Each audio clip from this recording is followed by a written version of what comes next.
Hello student, कैसे हो आप सब। Welcome to our channel Supernova fun and learn. देखिए, कल जो मैंने आपकी क्लास ली थी उसमें आपको में 4.2 का जो हमारा दूसरा क्वेश्चन था उसमें उदाहरण नंबर हम पहला हल कर चुके हैं।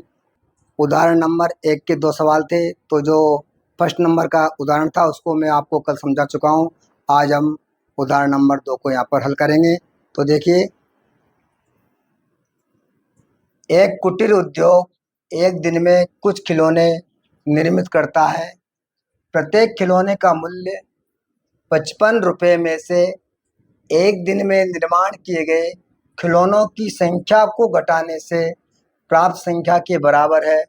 किसी एक दिन कुल निर्माण लागत रुपये 450 थी, तो हमें उस दिन निर्माण किए गए खिलौनों की संख्या ज्ञात करनी है। तो हम यहाँ पर मान लेंगे कि उस दिन निर्माण किए गए खिलौनों की संख्या x थी। जब हमने यहाँ पर यह मान लिया x, तो उसकी जो खिलौनों की लागत है, एक खिलौने की लागत यहाँ पर हो जाएगी, वो कह रहा है कि 55 में से एक दिन में निर्माण किए गए खिलौनों की संख्या को घटाने से प्राप्त संख्या के बराबर है। तो यहाँ पर हमें 55 में से -x को घटा देंगे। तो जब 55 में से x घटाएंगे तो हमारे पास आएगा 55 - x, और उन दोनों का गुणनफल यानी कुल निर्माण लागत, जितने बर्तन बनाए गए थे, बर्तनों की संख्या x थी और उनकी एक बर्तन की लागत है वो है हमारी 55 - x। तो उन दोनों को हम गुणा कर देंगे और गुणा करने पर हमारे पास कुल जो निर्माण लागत है वो है 750 रुपये। तो ये हमारे पास समीकरण बन जाएगी। तो यहाँ पर हम लिखेंगे, माना उस दिन निर्माण किए गए खिलौनों की संख्या x थी। हमने ये मान लिया कि उस दिन में निर्माण किए गए खिलौनों की संख्या x थी। तो यहाँ पर देखिए, खिलौनों की लागत यहाँ पर निकाल लेंगे। वो कह रहा प्रत्येक खिलौने का मूल्य, तो यहाँ पर निकाल लेंगे प्रत्येक खिलौने की लागत बराबर हो जाएगी 55 - x, क्योंकि प्रश्न के अकॉर्डिंग चलेंगे। प्रश्न कह रहा है कि प्रत्येक खिलौने का मूल्य 55 में से उस दिन निर्माण किए गए खिलौनों की संख्या को घटाने से प्राप्त संख्या के बराबर है। तो ये हमारे प्रत्येक खिलौने की लागत आ गई, और इस प्रकार से एक दिन में कुल निर्माण लागत कितनी है, 750 रुपये। तो यहाँ पर इतने बर्तन बनाए गए और एक बर्तन की लागत इतनी है, तो दोनों को गुणा करने पर कुल लागत आ जाएगी 750 रुपये। तो यहाँ पर लिख देंगे प्रश्नानुसार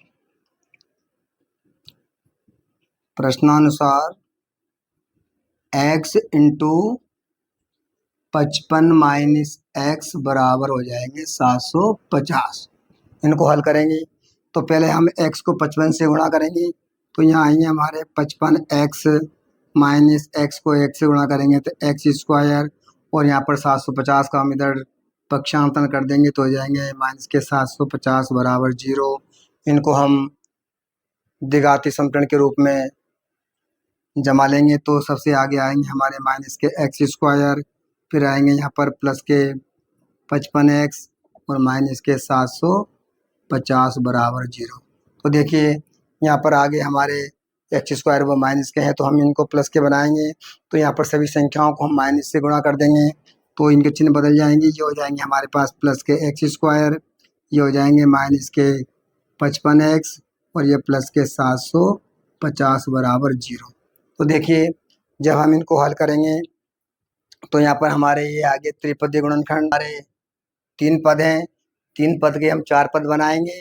तो यहाँ पर 750 को 1 से गुणा करेंगे तो 750 आएंगे। 750 के हम ऐसे 2 टुकड़े करेंगे कि उनको जोड़ने पर हमारे पास 55 आने चाहिए, या फिर उन टुकड़ों को आपस में घटाएं तो 55 आने चाहिए। तो देखिए, 750 की हम करेंगे अभाज्य गुणनखंड। तो यहाँ पर 2 का भाग जाएगा, 2 का भाग 7 में देंगे तो 3 बार, यहाँ 1 बच जाएगा, 15 हो जाएंगे। 15 में 2 का भाग देंगे तो 7 बार, फिर 1 बच जाएगा, 10 हो जाएंगे। और 10 में 2 का भाग जाएगा यहाँ 5 बार। फिर इसमें भाग जाएगा 3 का, 3 एकम 3, 3 दूने 6, यहाँ 1 बच जाएगा, 15 हो जाएंगे। तो 15 में 3 का भाग 5 बार। फिर इसमें 5 का भाग जाएगा, इसमें 5 का भाग 25 बार। फिर 25 में 5 का भाग 5 बार, और 5 का भाग 5 में 1 बार। तो देखिए यहाँ पर हमारे हम टुकड़े करेंगे तो वो कर लेंगे, 2 को गुणा 3 से करेंगे 6, 6 को 5 से गुणा करेंगे तो 30 आ जाएंगे, और 5 गुणा 5 करेंगे तो 25 आ जाएंगे। तो देखिए जब हम 30 को 25 से गुणा करते हैं तो आते हैं 750, और हमको लाने यहाँ पर 55x। तो जब इन दोनों को हम क्या करेंगे, जोड़ेंगे, लेकिन जोड़ने पर यहाँ आएंगे माइनस के 25x और माइनस के 30x, क्योंकि तभी तो हमारे पास माइनस के 55x आएंगे। अगर यहाँ पर हम दोनों को प्लस कर देंगे तो फिर हमारे पास प्लस के 55x आएंगे, लेकिन हमारे पास आनी चाहिए माइनस के 55x, इसलिए माइनस के 25x और माइनस के 30x। तो यहाँ पर हम इस 55x की जगह लिख देंगे एक्स स्क्वायर माइनस 25x लिख दो आप पहले, चाहे आप पहले 30x भी लिख सकते हैं। 25x माइनस 30x प्लस 750 बराबर 0। इन दोनों में कॉमन लेंगे, x कॉमन आ जाएगा तो यहाँ बच जाएगा x माइनस 25, माइनस 30 कॉमन आ जाएगा तो 30 में 30x में भाग देंगे 30 का तो x, और ये माइनस प्लस माइनस हो जाएगा। 750 में जब हम 30 का भाग देंगे तो वो जाएगा हमारा 25 बार बराबर 0। देखिए यहाँ पर जो ब्रैकेट्स की संख्या है वो समान है, तो x माइनस 25 हम लिख देंगे ब्रैकेट्स के, और x माइनस 30 बराबर 0।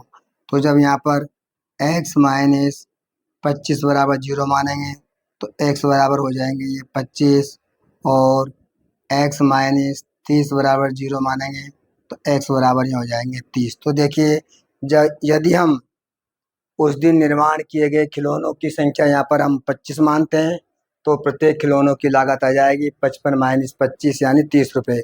और यदि हम उस दिन निर्माण किए गए खिलौनों की संख्या यहाँ पर 30 मानते हैं, तो प्रत्येक खिलौनों की लागत आ जाएगी 55 माइनस 30, तो आ जाएगी 25 रुपये। तो यहाँ पर हम इनके उत्तर लिख देंगे।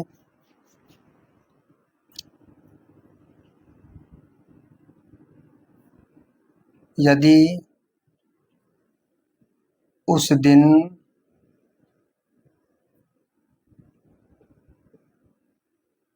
निर्माण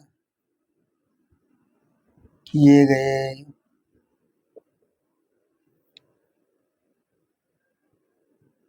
खिलौनों की संख्या बराबर 25, तो लागत हो जाएगी 55 माइनस 25 बराबर 30 रुपये। और यदि उस दिन निर्माण किए गए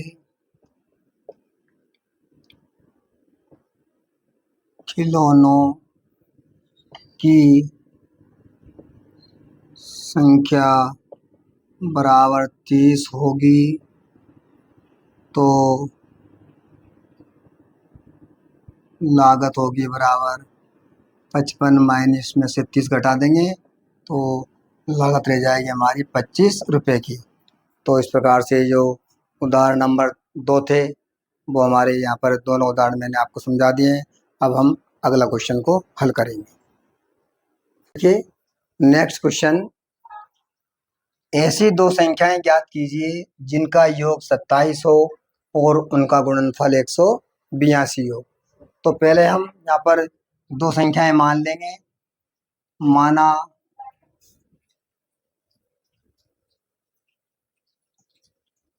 पहली संख्या x है, तो दूसरी संख्या वो हमारी क्या होएगी बताइए आप। कि हमने भाई उन दोनों संख्याओं का योग दे रखा आपको 27। इसमें से जो पहली संख्या है वो हमारी x है, तो यहाँ पर दूसरी संख्या क्या होगी, तो हम क्या करेंगे 27 में से और x की बाकी निकाल देंगे, तो वो बच जाएगी हमारी दूसरी संख्या। तो यानी दूसरी संख्या हो जाएगी 27 माइनस x। अब यहाँ पर अकॉर्डिंग टू क्वेश्चन, यानी जो हमारा प्रश्न कह रहा है प्रश्नानुसार चलेंगे हम। इन दोनों का जो गुणनफल है वो दे रखा है 182, यानी x गुणा 27 माइनस एक्स बराबर ही हो जाएगा हमारा 182। तो देखिए पहले हम x को यहाँ 27 से गुणा करेंगे, तो हमारे आएंगे 27x माइनस एक्स को x से गुणा करेंगे तो एक्स स्क्वायर, और इस 182 का हम इधर कर देते हैं पक्षांतरण, तो बराबर हो जाएगा यहाँ पर 0, और 182 हो जाएंगे हमारे माइनस के। अब देखिए इनको द्विघात समीकरण के रूप में लिखेंगे, A X square plus B X plus C की फॉर्म में लिखेंगे। तो सबसे पहले जो एक्स स्क्वायर है हमारा वो आ जाएगा माइनस का एक्स स्क्वायर, फिर प्लस के यहाँ पर 27x और माइनस के 82 बराबर 0। तो देखिए यहाँ पर माइनस के हम कॉमन ले लेंगे, तो यहाँ पर इन सब के चिन्ह बदल जाएंगे, तो एक्स स्क्वायर हो जाएगा हमारा प्लस का, माइनस के हो जाएंगे 27x, और ये हो जाएंगे प्लस के 182 बराबर 0। अब देखिए यहाँ पर हम इनके चार पद बनाएंगे, तो 182 को यहाँ पर पहली संख्या से गुणा करेंगे तो 182 आएंगे, और 182 के दो टुकड़े ऐसे करेंगे कि उनको जोड़ने या घटाने पर 27 आने चाहिए। तो देखिए हम 182 के अभाज्य गुणनखंड कर लेते हैं, तो यहाँ पर 2 का भाग जाएगा, 18 में 2 का भाग 9 बार, और इसमें 2 का भाग 1 बार। तो देखिए 91 में जब हम भाग देंगे तो यहाँ पर हमारा जाएगा भाग 7 बार, और यहाँ जाएंगे हमारे 13, और 13 में 13 का भाग 1 बार। हमको लाने हैं 27, तो देखिए 7 दूने ये हो जाएंगे हमारे 14, और यहाँ रह जाएंगे हमारे 13। तो जब हम 14 और 13 को प्लस करते हैं तो ये हो जाएंगे हमारे 27। तो यहाँ पर माइनस के 27 एक्स है, इसलिए हम लिख देंगे माइनस के 13x और माइनस के 14x। जब इन दोनों को हम जोड़ेंगे तो माइनस के हमारे आ जाएंगे 27x। तो यहाँ पर माइनस 27x की जगह हम लिख देंगे माइनस 13x माइनस 14x और प्लस के 182 बराबर 0। इन दोनों में कॉमन लेंगे तो दोनों में कॉमन हमारा x आएगा। देखिए जब एक्स स्क्वायर में हम इसे x का भाग देंगे तो यहाँ x बार जाएगा, माइनस 13x में जब x का भाग देंगे तो x से x हमारा कैंसिल हो जाएगा, और यहाँ पर जाएगा भाग 13 बार, माइनस 14 दोनों में कॉमन आ रहा है क्योंकि 14 का भाग दोनों में जा रहा है, तो 14 का भाग जब हम 14x में देंगे तो माइनस माइनस प्लस के हो जाएंगे, और 14 से 14 हमारा कैंसिल, यानी एक बार भाग जाएगा तो यहाँ बच जाएगा x, और माइनस प्लस हो जाएगा माइनस 182 में जब हम 14 का भाग देंगे तो हो जाएगा हमारा 13 बार बराबर 0। कोष्टक की संख्या यहाँ पर हमारी एक जैसी है, तो एक बार हम कोष्टक की संख्या लिख देंगे और एक बार हम यहाँ पर x माइनस 14 जो बाहर संख्या वो लिख देंगे बराबर 0। तो देखिए जब हम x माइनस 13 बराबर भी 0 मान लेंगे, और इधर x माइनस 14 बराबर भी हम यहाँ पर 0 मान लेंगे, तो 13 का इधर पक्षांतरण करेंगे तो ये हो जाएंगे हमारे प्लस के 13, और इधर भी हम जब 14 का पक्षांतरण करेंगे तो हो जाएंगे हमारे 14। तो यानी x के हमारे पास दोनों मान आए यहाँ पर 13 और 14। तो जब पहली संख्या यदि हमारी 13 रहेगी तो दूसरी संख्या आ जाएगी 27 माइनस 13 यानी 14, और जब हम दूसरी संख्या को 14 मान लेंगे तो पहली संख्या को 14 मान लेंगे तो दूसरी संख्या आ जाएगी हमारी 27 माइनस 14, तो वो संख्या आ जाएगी हमारी 13। तो यहाँ पर हम लिख देंगे यदि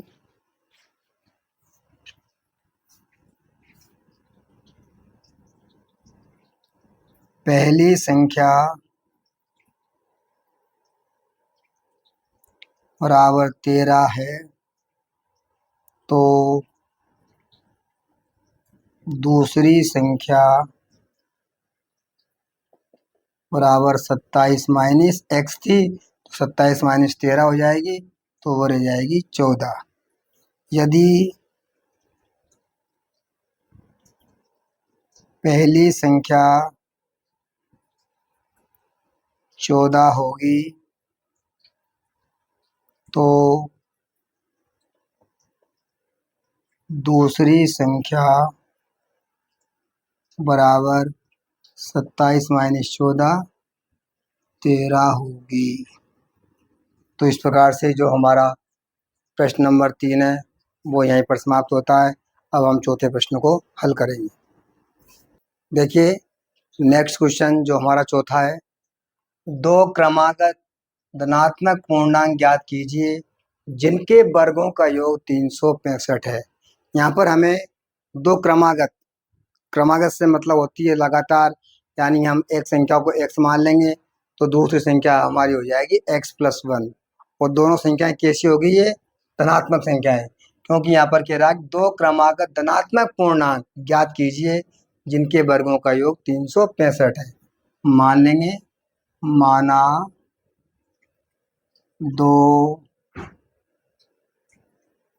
क्रमागत धनात्मक पूर्णांक क्रमशः x और x+1 है।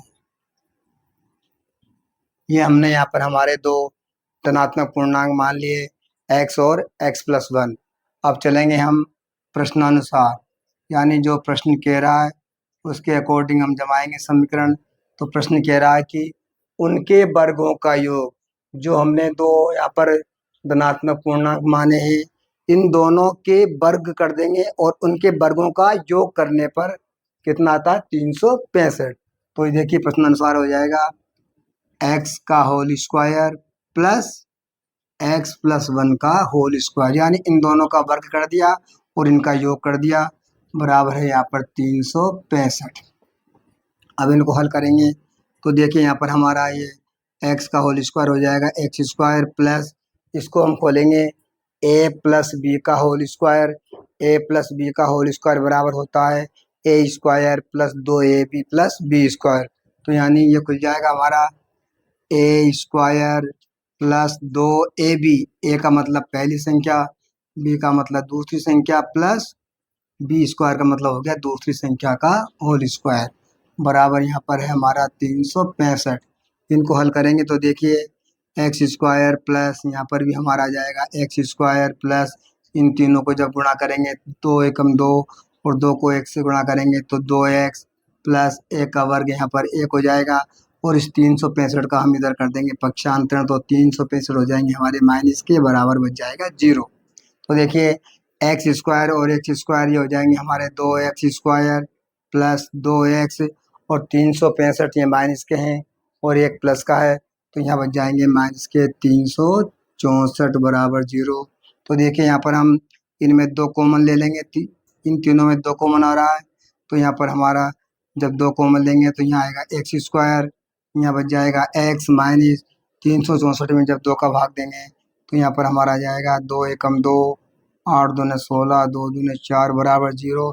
यहाँ पर बराबर 0 होने के कारण जब ये 2 0 के नीचे जाएगा तो ये 2 हमारा 0 हो जाएगा, तो यहाँ पर बच जाएगा हमारा x square plus x minus 182 बराबर 0। अब देखिए हम 182 के ऐसे 2 टुकड़े करेंगे कि उनको जोड़ने या घटाने पर हमारे पास प्लस का एक एक्स आना चाहिए यहाँ पर। तो 182 के हम अभाज्य खंड करके देख लेते हैं।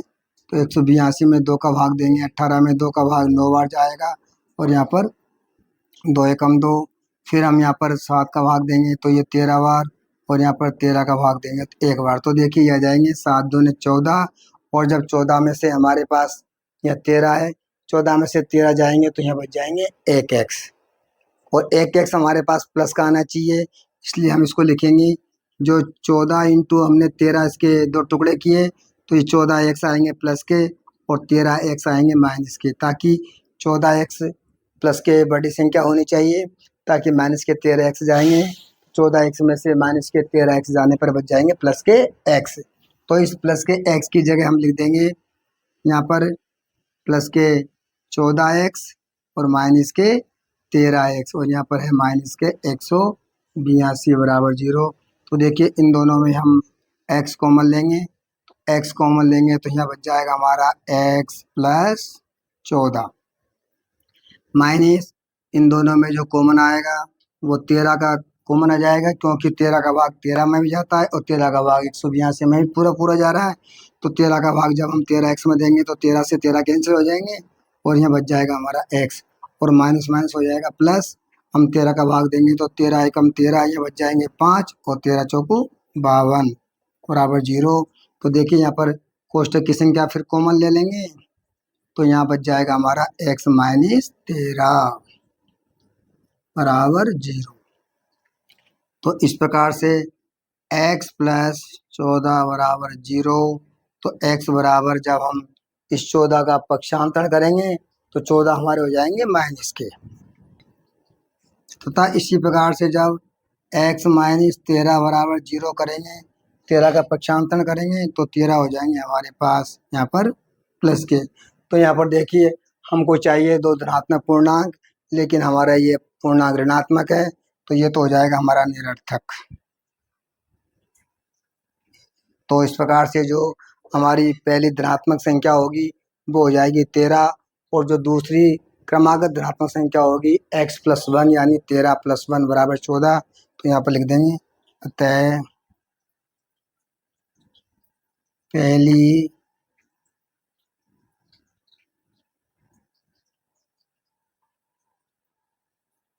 धनात्मक पूर्णांक संख्या बराबर 13 और दूसरी क्रमागत धनात्मक पूर्णांक संख्या बराबर x प्लस 1, x की जगह हमारा मान आया यहाँ पर 13, 13 प्लस 1 बराबर 14 होगी। तो इस प्रकार से हमारा जो क्वेश्चन नंबर 4 था वो भी समाप्त होता है, और इसी क्वेश्चन के साथ आज की क्लास को हम यहीं पर समाप्त करते हैं, और अगली क्लास में हम अगला क्वेश्चन को हल करेंगे। इसी के साथ सभी को बहुत बहुत धन्यवाद। Thank you. Thanks for watching this video. Please like, share and subscribe and press the bell icon. Thank you.